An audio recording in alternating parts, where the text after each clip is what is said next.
Welcome to లాస్ట్రో philosophy. మనం already contracts lectures చూసేసాం. సో మీరందరూ కాంట్రాక్ట్స్ ఎగ్జామ్ బాగానే రాశారని చెప్పి ఐ బిలీవ్. బికాస్ మన లెక్చర్స్ చూసిన వాళ్ళు మాత్రం తప్పకుండా పాస్ అవుతారు. వాళ్ళు అట్లీస్ట్ నేను మన 20 మినిట్స్ వీడియోస్ ఈచ్ 19-20 మినిట్స్ ఉంటుంది. అది 5 వీడియోస్ ఉన్నాయి. అందులో 4 ఆర్ 3 చూసినా కూడా వాళ్ళు ఎగ్జామ్ పాస్ అయిపోతారు. సో అట్లా అంత క్రిస్ప్గా అంత విత్ ఇన్ షార్ట్ టైంలో సాల్వ్ చేసేటట్టు పాస్ అయ్యేటట్టు నేను డిజైన్ చేసిన ఈ కోర్స్ని. ఇది only question and answer model బేస్డే ఉంటుంది కంప్లీట్గా. So it's very easy to remember. నేను ఇప్పుడు కూడా చలో మన సెకండ్ ఎగ్జామ్ టైం చాలా తక్కువ ఉంది. సో 25 క్వశ్చన్స్ ఉన్నాయి యూనిట్ 1లో. యూనిట్ 1 ఏం డీల్ చేస్తా అంటే sources, schools, marriage and Dover of the Muslim law. So ఇవి విత్ ఇన్ వెరీ షార్ట్ టైంలో క్రిస్ప్గా అన్ని కవర్ చేద్దాం. వీడియో చివరి వరకు చూడండి. ప్లీజ్ సబ్స్క్రైబ్ చేసుకోకుండా చేసుకోండి. బికాస్ నెక్స్ట్ అనే సబ్జెక్ట్స్కి కూడా రాబోతున్నాయి, అన్ని సెమిస్టర్స్ కూడా వస్తాయి ఇట్లనే. సో మీరు క్లాసెస్ అటెండ్ కాకపోయినా పర్లేదు, వేరే రెగ్యులర్ కోర్స్ ఇది. ఒకవేళ మన వీడియోస్ ముందే చూస్తే మాత్రం తప్పకుండా పాస్ అయిపోతారు. That is my guarantee. Okay, let's go. ఫటాఫట్ చలో. హూ ఇస్ ఎ ముస్లిం? ముస్లిం అని ఎవరిని అంటారు? ముస్లిం అని ఎవరిని అంటారంటే సెక్షన్ 2 ప్రకారం, షరియత్ యాక్ట్ ప్రకారం ఇద్దరు పేరెంట్స్ ముస్లింలు అయితే పుట్టుకతోనే ముస్లిం అవుతారు, లేదా అల్లా ఒక్కడే మొహమ్మద్ ప్రవక్త అని నమ్మి ఇస్లాంలోకి మారితే కన్వర్షన్ ద్వారా ముస్లిం అవుతారు. ఇక్కడ మెయిన్ పాయింట్ ఏంటంటే వాళ్ళ నమ్మకం ఎంత నిజాయితీగా ఉందో కోర్టులు టెస్ట్ చేయలేవు, బిలీఫ్ అనేది టెస్ట్ చేయలేవు. అది దాని అర్థం. ఓకే, సో ఫస్ట్ ఆన్సర్ అయిపోయింది. నెక్స్ట్ లాజిక్ అర్థమైంది కదా. లాజిక్ అర్థమైపోతే సరిపోతుంది. మీకు నచ్చిన టర్మ్స్లో నచ్చిన లాంగ్వేజ్లో రాసేయచ్చు. ఇంగ్లీష్లో మీకు అండర్స్టాండబుల్ లాంగ్వేజ్లో వెరీ సింపుల్ ఇంగ్లీష్ లాంగ్వేజ్లో రాసేస్తే మార్క్స్ తప్పకుండా పడతాయి. Next origin and development of law. అసలు ఎలా పుట్టింది ముస్లిం లా అనేది? ఎలా పుట్టింది, ఎలా ఏర్పడిందంటే దీన్ని 4 పీరియడ్స్గా గుర్తుపెట్టుకోవాలి మనం. ఓకే, ఒకటి లెజిస్లేటివ్ పీరియడ్, ప్రవక్త కాలంలో ఖురాన్ వెల్లడి. నెక్స్ట్ క్యాలిఫర్ట్ పీరియడ్, అంటే రాజులు వస్తారు అన్నట్టు, ఖురాన్ సున్నాలకు ఒక దగ్గర చేర్చడం. Next scientific period, different schools అనే రూల్స్ అనేవి ఏర్పడతాయి అన్నట్టు ఈ టైంలో. And next Indian period, British కాలంలో షరియత్ యాక్ట్ 1937 ద్వారా కోడిఫై చేయడం. హిందూ యాక్ట్ వాళ్ళు అవన్నీ ఇదే టైంలో తీసుకొస్తారు అన్నట్టు. ఓకే, నెక్స్ట్ అయిపోయింది. సెకండ్ ఆన్సర్ అయిపోయింది, కథం. నెక్స్ట్ సోర్సెస్ ఆఫ్ ముస్లిం లా. ఇప్పుడు చూద్దాం. సోర్సెస్ ఆఫ్ ముస్లిం లా ఏంటి, అసలు ఎక్కడి నుంచి వస్తాయి? ముస్లిం లాకి సోర్సెస్ అనేవి ఉంటాయి కదా. ఇప్పుడు మన హిందువులకి పురాణాస్ అయినవి, మన కస్టమ్స్, మన ఆచార వ్యవహారాలు, మన కల్చర్, ఎపిక్స్, పురాణాస్, వేదాస్, ఇట్లా ఏ విధంగా అయితే వస్తుందో ముస్లిం లాక్ అనేది సోర్సెస్ ఉండాలి కదా. ఆ సోర్సెస్ ఏంటి? అవేంటంటే ఒకటి ప్రైమరీ సోర్సెస్, సెకండరీ సోర్సెస్ రెండు ఉంటాయి. ప్రైమరీ సోర్స్ వచ్చేసి మాత్రం ఖురాన్ అండ్ సున్నా యొక్క ప్రవక్త సంప్రదాయాలు. అండ్ ఇజ్మా అంటారు. ఇజ్మా అంటే ఏంది? ఏకాభిప్రాయం, వాళ్ళు కలిసి నిర్ణయించింది అది. అండ్ కియాస్, అవి అనాలజీ అంటాం. ఇవి ప్రైమరీ సోర్సెస్ కిందకి వస్తాయి. నెక్స్ట్ సెకండరీ సోర్సెస్ ఏమొస్తాయి? కస్టమ్స్ కానీ, అంటే తరతరాలుగా పాటిస్తున్న కల్చర్ కానీ. Next judicial precedence, court set చేసిన పాస్ట్ ప్రెసిడెన్స్ కానీ, లెజిస్లేషన్ కానీ. అండ్ ఇక్కడ ఇంకొకటి ఉంది, అదేంటంటే కోర్ట్స్ ఎప్పుడైనా, ఇది అగా మొహమ్మద్ జాఫర్ కేసులో ఇచ్చింది. Courts must always interpret Quranic text as understood by classical juries. పాత వాళ్ళు ఎలా చెప్తే అలా ఫాలో అవ్వాల్సిందే కోర్ట్స్. అది దాని అర్థం. నెక్స్ట్ ఇప్పుడు మనం ఫోర్త్ క్వశ్చన్ చూసేద్దాం. ఫోర్త్ క్వశ్చన్ ఏంది? స్కూల్స్ ఆఫ్ ముస్లింలా ఎన్ని రకాలు ఉంటాయి? ఇందులో మెయిన్ 2 భాగాలు ఉంటాయి. 2 రకాల స్కూల్స్ ఉంటాయి ఇందులో. ఒకటి సున్నీ స్కూల్స్ అండ్ షియా స్కూల్స్. ఇది ఎప్పుడైతే మొహమ్మద్ ప్రవక్త చనిపోయాడో ఆ తర్వాత ఈ 2 స్కూల్స్ అనేవి ఏర్పడాయి. ఎందుకంటే ఒకళ్ళు ముస్లిం ప్రవక్త యొక్క బ్లడ్ ద్వారా వచ్చిన సక్సెసరే కావాలనుకుంటారు. ఇంకొకళ్ళు వేరే వాళ్ళని సక్సెషన్గా కోరుకుంటారు. వాళ్ళిద్దరి మధ్య క్లాషెస్ ఏర్పడతాయి. అప్పుడు సున్నీస్ అండ్ షియాస్గా విడిపోతారు అన్నట్టు. Very simple logic. ఓకేనా, ఇంత కన్ఫ్యూజ్ అవ్వాల్సిన అవసరం లేదు. సున్నీ స్కూల్స్లో మళ్ళీ అందులో విభజనలు ఉంటాయి. అందులో కొన్ని డిఫరెన్సెస్ ఉంటాయి. అవే Hanafi, Maliki, Shafi, Hanbali. And next Shia schools. ఇదేంటి? ఇందులో మెయిన్ స్కూల్స్ ఏమేమి ఉంటాయి? జాఫరీ, అంటే ఇత్నా అష్ఫారీ, అండ్ ఇస్మాయిలీ అండ్ జైద్యా, ఇవి ఉంటాయి అన్నట్టు. ప్రతి స్కూల్కి తన సొంత టెక్స్ట్ బుక్ ఉంటుంది. జ్యూరిస్టులు అది ఇంటర్ప్రిటైజ్ చేసే వాళ్ళు ఉంటారు. వాళ్ళకి సంబంధించిన సపరేట్ రూల్స్ ఉంటాయి మ్యారేజ్, డివోర్స్, ఇన్హెరిటెన్స్కి. సో ఇట్లా డిఫరెంట్ ఉంటాయి అన్నట్టు. అందరూ ఒకే కాదు, అందులో చాలా డిఫరెన్సెస్ ఉంటాయి. మరి ఇండియాలో ఎవరు మెజారిటీ? హనాఫీ స్కూల్ అనేది చాలా ఓల్డెస్ట్ అండ్ మెజారిటీ ఇండియాలో ఫాలో అయ్యేది. అదే oldest jurisprudence, most widely followed. అది ఎవరు స్థాపించారు బై ఇమామ్ అబూ హనీఫా. ఎక్కడ? ఇరాక్లో. అక్కడ నుంచి వచ్చింది అన్నట్టు మనకి ఇండియాకి. Next most Sunni Muslims in India, Pakistan, Bangladesh follow the Hanafi school. Same మన లెక్కనే, మన నుంచి విడిపోయారు కదా వాళ్ళు అట్లా. Next Sunni and Shia schools. ఇవి ఆల్రెడీ మనం చూసేసినాం. సున్నీలేమో ఖాళీఫాలని నమ్ముతారు. ఖలీఫా అంటే ఎవరు? రాజులు. ముస్లిం రాజులు ఒకడుండే. అంటే ప్రపంచంలో ఉన్న ముస్లిమ్స్ అందరికీ హెడ్ ఒక అతను ఉంటాడు. అతనే ఖలీఫా అప్పట్లో. ఖలీఫేట్. అది ఇప్పుడు లేరు. అప్పుడుండే. సో, ఈ సున్నీలందరూ ఖలీఫాలని నమ్ముతారు. షియాలు ఎవరిని నమ్ముతారు? వీళ్ళు ఇమామ్స్‌ని నమ్ముతారు. ఓకే. ఇప్పుడు హిందూ మతంలో ఏ విధంగానైతే మత పెద్దలుంటారో వాళ్ళ దాంట్లో గూడా ఇమామ్స్ ఉంటారు. వాళ్ళని నమ్ముతారు వీళ్ళు. ఎవరు? షియాలేమో రిజెక్ట్ జేస్తారు వాళ్ళని. అది తేడా. నెక్స్ట్ అప్లికేషన్స్ ఏ విధంగా ఉంటాయి? అప్లికేషన్స్ ఆఫ్ ముస్లిం లా ఎక్కడెక్కడ అప్లై అయితది? ఈ క్రిమినల్ లాకి అప్లై కాదు. ఓన్లీ పర్సనల్ లాకి మాత్రమే అప్లై అయితది. అంటే ఇక్కడ marriage, Dover, divorce, maintenance, guardianship, gift, succession అక్కడే అప్లై అయితది ఇది. ఓకే. నెక్స్ట్ ఎక్కడైతే షరియత్ యాక్ట్ సైలెంట్ ఉంటదో కోర్ట్స్ అక్కడ జస్టిస్, ఈక్వాలిటీ, గుడ్ సైన్సెస్ తోని అప్లై చేస్తదన్నట్టు. అప్లై చేసి రూలింగ్ ఇచ్చేస్తది. ఏదైనా కేస్ అయినా సరే. ఇది సెక్షన్ 2 డీల్ చేస్తది అప్లికేషన్ అనేది. కన్వర్షన్ గురించి మాట్లాడదాం ఇప్పుడు. సెక్షన్ 8 క్వెషన్ నంబర్ 8 చలో. ఇస్లాం స్వీకరించడానికి పెద్ద వేడుక అక్కర్లేదు. మనస్ఫూర్తిగా అల్లాని ప్రవక్త నమ్మితే చాలు. కోర్టులు కేవలం అది నిజమైన కన్వర్షనా లేదా చట్టం నుంచి తప్పించుకోవడానికా అని చూస్తాయి అంతే. అండ్ అది స్క్రూటినైజ్ చేస్తాయి. అండ్ ఈ మధ్య వివిధ స్టేట్స్‌లో ఈ ఫోర్స్డ్ కన్వర్షన్ అరికట్టడానికి లాస్ కూడా తీసుకొచ్చారు. లైక్ ఉత్తరాఖండ్ అండ్ గుజరాత్ ఇట్లా మధ్యప్రదేశ్ ఇట్లాంటి వాటిలలో తీసుకొస్తున్నారన్నట్టు. And next ninth question. Effect of conversion to Islam. ఇది కన్వర్ట్ అవ్వగానే పర్సనల్ లా మారుతుంది. కానీ పాత పెళ్లి ఆటోమేటిక్‌గా క్యాన్సల్ అవ్వదు. అది దానర్థం. అంటే ఇప్పుడు ఒక వ్యక్తి, ఒక అమ్మాయి ఆల్రెడీ తనకి మ్యారేజ్ అయింది. కానీ ఇస్లాంలోకి మారిపోతే తన పాత మ్యారేజ్ అనేది రివోక్ అవ్వదు. అది దానర్థం. ఈ ఆన్సర్ యొక్క లాజిక్. Very simple. నెక్స్ట్ 10థ్ క్వెషన్. ఇప్పుడు 10థ్ క్వెషన్ చూసేద్దాం. అపోస్టసీ అంటే ఏంది? ఇస్లాంను వదిలేయడం. అదే దానర్థం. పాత కాలంలో పెద్దిరయ్యేది. పెళ్లి అనేది రద్దయ్యేది. కానీ ఇప్పుడు 1939 యాక్ట్ ప్రకారం భార్య అపోస్టసీ పెళ్లిని రద్దు చేయదు. అంటే ఒక ముస్లిం వైఫ్ వేరే మతానికి కన్వర్ట్ అయితే తన మ్యారేజ్ అనేది బ్రేక్ అవ్వదు. అది 1939 యాక్ట్ సెక్షన్ 4లో ఆల్రెడీ రాసిపెట్టుంది. అది దాని అర్థం. చిన్న లాజికే. Very simple logic. నికా అంటే ఏంది? మనం వింటూ ఉంటాం. ఇక్కడ మూవీస్‌లో ఇక్కడంతా చాలా చూస్తూ ఉంటాం. నికా అంటే ఏంది? ముస్లిం మ్యారేజ్.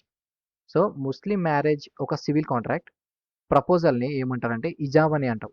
యాక్సెప్టెన్స్‌ని ఏమంటాం? కుబూల్ అని అంటాం. ఈ మ్యారేజ్‌ని ఏమంటాం మనం? నికా అని చెప్పి అంటాం. ఇట్స్ కాంట్రాక్ట్ ఇది. కాంట్రాక్ట్‌ని మనం నికా అని అంటాం. Okay. It's a contract made for the purpose of procreation and legalisation of children.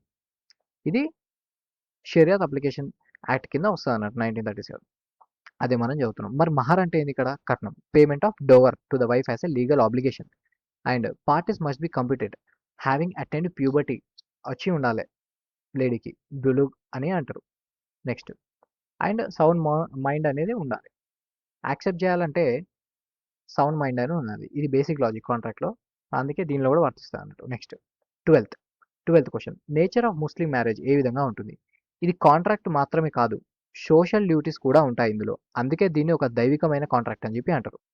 ఇది కొంచెం వింతగా ఉంటది. ఏందంటే ఇప్పుడు దీని నేచర్ ఏ విధంగా ఉంటుంది? కాంట్రాక్ట్ పరంగా చూస్తే దీనిలో ప్రపోజల్ ఉంటది, యాక్సెప్టెన్స్ ఉంటది, కెపాసిటీ ఉంటది. అట్లా ఓకే. అండ్ రిలీజియస్ కోణంలో చూస్తే దీన్ని ఖురాన్ అనేది ఎంకరేజ్ చేస్తది. డివోషనల్ యాక్ట్ లెక్క చూస్తది సాక్రమెంట్ లాగా. అండ్ దీన్ని మ్యారేజ్ డీని మనం నికానామా అని చెప్పి అంటాం. అందులో టర్మ్స్ అనేది మెన్షన్ చేసి ఉంటాయి. కట్నం ఎంత ఇచ్చిర్రు అనేది మెన్షన్ చేసి ఉంటది డోవర్‌ని. అది it is not indissoluble like classical Hindu marriage. అంటే ఇప్పుడంటే డివోర్స్ వచ్చింది హిందూ మ్యారేజ్‌లో. కానీ ఇదివరకు ఒక్కసారి పెళ్లి చేసుకుంటే వాళ్ళు జీవితాంతం కలిసి ఉండాలి అనేది హిందూ మ్యారేజ్‌లో ఉండేది. కానీ ఇప్పుడు డివోర్స్ కూడా అయిపోయింది ఇప్పుడు. ఇప్పుడు లీగలైజ్ అయిపోయింది ఇండియాలో. Next essentials of valid marriage. Valid marriage యొక్క ఎసెన్షియల్స్ ఏంటి? మేజర్ అయి ఉండాలి. ఒకటి ప్యూబర్టీ వచ్చి ఉండాలి. సౌండ్ మైండ్, ఇద్దరు సాక్షులు ఉండాలి సన్నీలకి. అండ్ అంగీకారం ఇది ఖచ్చితంగా ఉండాలి. అంతే simple. Capacity, consent, formalities and witnesses సరిపోతుంది. Essentials of valid marriage. Essentials ఏమంటారు? వాలిడ్ మ్యారేజ్‌ని సహీ అంటారు. ఓకే. That's it. ఇప్పుడు సున్నీలకైతే ఇద్దరు విట్‌నెసెస్ కావాలి. షియాలకు అవసరం లేదు. ఎవరు అవసరం లేదు. ఎవరు లేకున్నా సరే, విట్‌నెస్ లేకున్నా సరే పెళ్లి చేసుకోవచ్చు. నెక్స్ట్ 14థ్ సహీహ్. Valid marriage. మన పైన చూసినాం కదా! వాలిడ్ మ్యారేజ్ అని దీన్ని అంటారు. అన్ని కండిషన్స్ ఫుల్‌ఫిల్ అయితే అది సహీ మ్యారేజ్ అయితది. Very simple. వారసత్వ హక్కులు ఖచ్చితంగా ఉంటాయి వాళ్ళకి. అప్పుడు it has no prohibitions. Wife is entitled to dower and maintenance. Maintenance ఏమంటాం ఇక్కడ? నఫ్కా అని చెప్పి అంటాం. మహర్‌ని డోవర్ అంటాం. సో, ఈ వాలిడ్ మ్యారేజ్‌తోని ఇన్‌హెరిటెన్స్ హక్కు అనేది ఏర్పడుతది between the spouses. So, children అనేది అప్పుడు లెజిటిమేట్ ఉంటారు. అందుకే మ్యారేజ్ అనేది వాలిడ్ అయ్యి ఉండాలి. ఓకే. 15థ్ క్వెషన్. వ్యాలిడ్‌నేమో మనం సహీహ్ అన్నాం. వాయిడ్ మ్యారేజ్‌ని ఏమంటాం మనం? Batil. Batil. Void marriage is unlawful from its inception because of an absolute legal అంటే ఏం లేదండి. ఇప్పుడు మన దాంట్లో సప్పిండా అది ఎట్లా ఏ విధంగానైతే మీరు ఫస్ట్ సెమిస్టర్‌లో చదువుకున్నారో వీళ్ళ దాంట్లో కూడా ఒకటుంటది. అదేంటి ఆహ్, రక్త సంబంధాలు, దగ్గరి చుట్టరికం, కాన్సాంగ్యూనిటీ వల్ల జరిగేవి వాయిడ్ అని అర్థం. ఇక్కడ చట్టబద్ధత అస్సలుండదు. So, spouses do not acquire marriage, mutual inheritance rights and next children are illegitimate ఉంటారప్పుడు దానర్థం. ఓకే. Next irregular marriage. మరి ఫసీద్. ఇర్రెగ్యులర్ మ్యారేజ్‌ని ఏమంటాం మనం? ఫసీద్ అని చెప్పి అంటాం. ఓకే. దాన్నేమో బతీల్ అంటాం వాయిడ్‌ని. దీన్ని ఫసీద్ అంటాం. So, an irregular marriage is a marriage temporarily invalid due to an curable impediment. Irregular marriage ఇది. కంప్లీట్ ఇన్‌వాలిడ్ గాదు. ఫసీద్ ఇది. ఏంది? చిన్న చిన్న లోపాలుంటాయి గదా! అంటే ప్రాసెస్‌లో లైక్ ఫర్ ఎగ్జాంపుల్ డివోర్స్ తీసుకునే ముందు వాళ్ళకి ఇద్దత్ పీరియడ్ అనేది ఒకటుంటది. ఆ టైంలో మ్యారేజ్ జేసుకోవడం అండ్ నెక్స్ట్ ఫిఫ్త్ వైఫ్‌ని పెళ్లి జేసుకోవడం. విట్‌నెస్ సున్నీస్ ఏమో విట్‌నెస్ లేకుండా పెళ్లి జేసుకోవడం. ఇట్లాంటి చిన్న చిన్న తప్పులు జేస్తే అది వాయిడ్ అబ్ ఇనిషియో కిందకి రాదు. It can B rectified. ఒకవేళ రెక్టిఫై చేస్తే అప్పుడు వాలిడ్ మ్యారేజ్‌గా కన్వర్ట్ చేసుకోవచ్చు. అప్పుడు చిల్డ్రన్ అనేది లెస్టిమేట్ అయితారు. వైఫ్‌కి కట్నం అనేది తీసుకోవచ్చు. డోవర్ తీసుకోవచ్చు. అది దానర్థం. 17th question. Void and irregular మ్యారేజ్‌కి తేడా నేను ఆల్రెడీ పైన చెప్పిన. బట్టిల్ అండ్ ఫసీజ్ మ్యారేజ్‌కి తేడా. Differ in their legal status and consequences. ఇక్కడ వాయిడ్ మ్యారేజ్ అంటే సొంత వాళ్ళని పెళ్లి చేసుకోవడం అక్క చెల్లెల్ని అట్లాంటివి చేస్తే అది వాయిడ్ మ్యారేజ్ అయితది. అదే ఇది టెంపరరీ. ఇర్రెగ్యులర్ మ్యారేజ్ అని టెంపరరీ ఇంపెడిమెంట్ ప్రాసెస్‌లో లోపం వల్ల వచ్చిన దాని కారణంగా అది టెంపరరీగా ఇంపెడిమెంట్ అయింది. అది యూజ్ చేసుకుంటే సాల్వ్ అయిపోతది. అదే దాని అర్థం. So, children of void marriage ఏమో ఇల్లెస్టిమేట్. కానీ ఇది రెక్టిఫై చేసుకుంటే అది లెస్టిమేట్ అయిపోతది. ఇక్కడ ఇంకొకటి లాజిక్ ఉంది. షియాలా does not recognise irregular marriages. It treats them as void. Temporary కూడా ఇక్కడ అది అసలు రికగ్నైజ్ చేయదు షియాలా అనేది. అదొక ఇంకొకటి. నెక్స్ట్ ముతా మ్యారేజ్ అంటే ఏంది? ముతా మ్యారేజ్ అంటే షియాలలో మాత్రమే ఉండే టెంపరరీ మ్యారేజ్. పీరియడ్స్ ఫిక్స్ చేసి ఉంటుంది. ఇక్కడ ఇక్కడ అసలు మీరు కాంప్లెక్స్‌గా అర్థం చేసుకోవద్దు. ఇక్కడ వెరీ సింపుల్ నేను చెప్తా. ముతా మ్యారేజ్ అనేది టెంపరరీ మ్యారేజ్. Temporary contract. అంటే ఒక ఫిక్స్‌డ్ సంవత్సరం పాటు, 2 సంవత్సరాల పాటు, 3 సంవత్సరాల పాటు ఫిక్స్‌డ్ అని రాసి పెట్టుకుంటారు వాళ్ళు. ఇంతకాలమే వాళ్ళ వైఫ్ అండ్ హస్బెండ్‌గా ఉంటారని చెప్పి. దీని నుంచి బయటకొచ్చిన చిల్డ్రన్ మాత్రం వాళ్ళు ఎస్టిమేట్ ఇన్హెరిట్ చేస్తారు. కానీ వీళ్ళిద్దరికి మాత్రం హస్బెండ్, వైఫ్ వాళ్ళు ఎట్లాగో విడిపోతారు కాబట్టి టెంపరరీ పీరియడ్ తర్వాత వాళ్ళకి ఇన్హెరిటెన్స్ రైట్స్ అనేవి క్రియేట్ అవ్వవు. ఇది ఇఫ్ కానీ ఇందులో డోవర్ అనేది తప్పకుండా ఉంటది. డోవర్ ఒకవేళ లేకపోతే మాత్రం మ్యారేజ్ వాయిడ్ అయితది. పీరేజ్ ఫిక్స్ చేసుకోకున్నా సరే. నెక్స్ట్ మ్యారేజ్ విత్ నాన్ ముస్లిం ఇది ఏ విధంగా ఉంటుంది? ఇక్కడ కొంత జాగ్రత్తగా చూడండి. జాగ్రత్తగా గమనించండి. షియాలలో వాళ్ళు marriage with any non Muslim is strictly void వాళ్ళ దాంట్లో. ఎక్సెప్ట్ టెంపరరీ మ్యారేజ్ తప్ప. అండ్ సున్నీలలో చూద్దాం. ఇక్కడ మేల్‌కి, ఫీమేల్‌కి డిఫరెన్సెస్ ఉంటాయి. వెరీ ఇంట్రెస్టింగ్ చూడండి. Sunni female cannot marry any non Muslim. Such marriage is irregular. అంటే ఒక ముస్లిం మహిళ వేరే నాన్ ముస్లింని మ్యారేజ్ చేసుకోరాదు. అట్లాంటిది ఇర్రెగ్యులర్ అయితది. ఇర్రెగ్యులర్ అంటే ఏంది? దాన్ని రెక్టిఫై చేసుకోవచ్చు.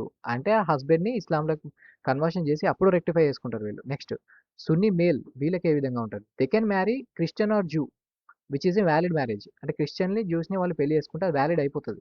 వాళ్ళు ముస్లిం కాకపోయినా. ఎందుకు? అవి 3 అబ్రహామిక్ రిలిజియన్స్ అంటారు. వాళ్ళ యాన్సెస్ట్రీ కొంత సిమిలర్ ఉంటది. ఈ ఫ్యామిలీ ట్రీ మీరు ఒక్కసారి సెర్చ్ చేస్తే తెలిసిపోతది. ఈజీ ఉంటది. ఇది మీకు మనకు అవసరం ఇది లాజిక్ తెలుసుకోవాలి మనకి. నెక్స్ట్ అదే సున్నీ మేల్ ఎవరైతే మగవాడు ఉన్నాడో ముస్లిం మేల్ తను నాన్ కితాబియా. కితాబియా అంటే క్రిస్టియన్ జూ కదా. నాన్ కితాబియా అంటే హిందూస్ ఇక్కడ. ఐడోలేటర్ ఐడల్‌ని పూజించేవాళ్ళు హిందూని. మ్యారేజ్ చేసుకుంటే it makes the marriage irregular. అంటే వైఫ్‌ని ఇస్లాంలో కన్వర్ట్ చేసి అప్పుడు దీన్ని వాలిడ్ చేస్తారు. అది ఇక్కడ లాజిక్. Next Dover. మహర్ అంటే ఏంది? డోవర్ ఆల్రెడీ మనం చూసినాం పైన. కట్నం. మహర్ is the sum of money or property that the wife is entitled to receive from the husband on marriage. దీనికి ఇది స్టాట్యూటరీ ఆబ్లిగేషన్ తప్పకుండా ఇవ్వాల్సిందే. Imposed on the husband as a mark of respect. ఇది essential element of the contract. Contract కదా! Consideration ఉంటది కాంట్రాక్ట్‌లో. అట్లనే ఇందులో మహర్ ఉంటది. It can be fixed before, at or after the marriage చేసుకోవచ్చు. And if no dower is specified law implies it. Proper Dover చెప్తది. పక్కా మ్యాండేటరీ చేస్తది. 21st question. 21st క్వెషన్ చూద్దాం. నేచర్ అండ్ ఆబ్జెక్ట్ ఏ విధంగా ఉంటది? ఇది అప్పు లాంటిది. భర్త ఏకపక్షంగా విడాకులు ఇవ్వకుండా ఉండటానికి ఇదొక అడ్డుకట్ట అన్నట్టు. అది దాని అర్థం. Okay. Dower represents the financial obligation. The legal liability of the husband. టాక్సెస్ a check on the husband's absolute power. Provides financial security కూడా ఇస్తది అన్నట్టు. It's a token of respect. అది. Okay. And kinds of dower. ఎన్ని రకాలు ఉంటది? వీళ్ళు dower అనేది ఎన్ని రకాలు ఇస్తారు? Classified based on whether it is fixed by the parties and when it becomes payable, ఎప్పుడు పే చేసే దాన్ని బట్టి అండ్ ఎవరు ఫిక్స్ చేస్తున్న దాన్ని బట్టి క్లాసిఫికేషన్ అనేది ఉంటుంది దీంట్లో డోవర్లో. ఇందులో అందుకే స్పెసిఫైడ్ డోవర్ ఉంటుంది, ప్రాపర్ డోవర్ ఉంటుంది, ప్రాంప్ట్ డోవర్ ఉంటుంది, డిఫర్డ్ డోవర్ ఉంటుంది. సో ఈ స్పెసిఫైడ్ అనేది రెండు రకాలు ఫర్దర్ డివైడ్ చేస్తుంది, ప్రాంప్ట్, డిఫర్డ్. స్పెసిఫైడ్ డోవర్ చూద్దాం. దీన్ని ఏమంటారు? మహరీ ముసమ్మ అంటే specified dower. It is fixed by mutual agreement of the parties at marriage. Proper dower. Proper dower అంటే fixed by the court. Court decide చేస్తే ప్రాపర్ డోవర్ అంటాం. వాళ్ళే హస్బెండ్ వైఫ్ డిసైడ్ చేసుకుంటే పెళ్లి చేసే టైంలో స్పెసిఫైడ్ డోవర్ అంటాం. అంతే తేడా. సో ఈ స్పెసిఫైడ్ డోవర్లో రెండు రకాలు ఏంది? Prompt Dover, deferred Dover. Prompt is payable immediately, while deferred is payable and dissolution of marriage. ఒకవేళ మ్యారేజ్ బ్రేక్ అయితే అప్పుడు ఇచ్చేది డిఫర్డ్. అదే ప్రాంప్ట్ డోవర్ అనేది పెళ్లి అయ్యేటప్పుడే అప్పుడే ఇచ్చేసుకుంటే వాళ్ళు ఇస్తారు, వీళ్ళు తీసేసుకుంటే ప్రాంప్ట్ డోవర్ అంటాం అప్పటిదప్పుడు. నెక్స్ట్ ప్రాంప్ట్ డోవర్ ఆల్రెడీ మనం చూసేసినాం. It's dower that is paid immediately upon the demand of the wife. Wife can demand it before or after కన్జ్యూమేషన్.